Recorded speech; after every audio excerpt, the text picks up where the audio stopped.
This morning marks 3 years since the deadly mass shooting at Robb Elementary School. 19 students and their 2 teachers were killed on May 24, 2022. Since then, victims, their families, and lawmakers have continued fighting for justice and accountability from the law enforcement officers who responded to the shooting.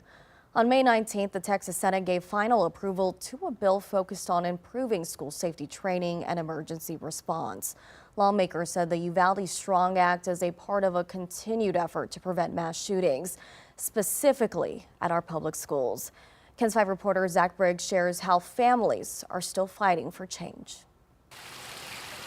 There's not a minute that goes by that I'm not thinking of her. Still hoping that one day that door will open and she will walk in. Through the pain from that dark day 3 years ago, Gloria and Robb Cazares feel an ever-swelling love for their daughter, Jackie. Jackie just wasn't another statistic. I want to say I miss her laugh, but I also miss the way that she was so sassy and her comebacks and her yelling and screaming from the other side of the room, just calling my name. Her room was right behind the sofa, and you could always hear her giggle, hear her dancing and laughing, watching TV, and now it's silent. Murals, makeshift memorials, and a new school under construction imprinted reminders about the 21 souls taken at Robb Elementary. Gloria admits keeping it together can be challenging. However, she's never giving up. It's exhausting. No, I'm tired, but it doesn't compare to what they went through in their classrooms that day. So I have to keep on going because of her. Amory is my strength. She's always around us, always. Amory Jo Garza, forever fueling the happiness for grandmother Berlinda Areola, who often finds herself in this room, a sanctuary of memories. You could be having the worst day and she'll walk into the room and she'll just say something so funny that you forgot why you were in the mood that you were in, because she can change it in a minute. This year, especially sentimental, as Amory's 13th birthday was on May 10th. You could just see her now, just jumping up and down, talking about how she's going to be a teenager.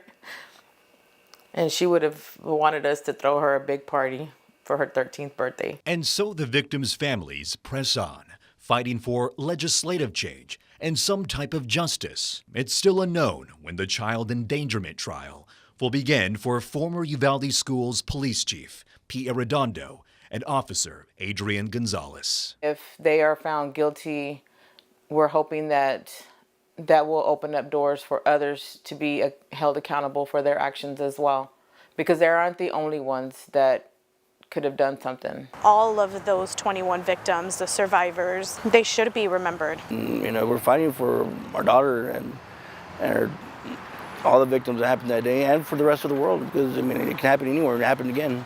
Zach Briggs, KENS 5. And of course, our thoughts and prayers are with those families. Meantime, an ultra marathoner is running for 24 hours straight in Uvalde. She's doing this to not only honor the victims, but to raise funds. Paloma Gonzalez started this long stretch Friday. She's running from a mural at the entrance of the town to the downtown plaza, and she's going back and forth. Gonzalez is raising money for scholarships for Uvalde high school seniors. Yesterday, she went on social media on her page and said this. Take a listen. Thank you, everybody, I was looking at the GoFundMe, and I think we're already at almost $2,000. Thank you so much. I appreciate all the support. Please continue to support, share, donate, all of that, and remember why we're doing this. So far, a GoFundMe has raised more than $1,800. We have a link on this story at KENS5.com.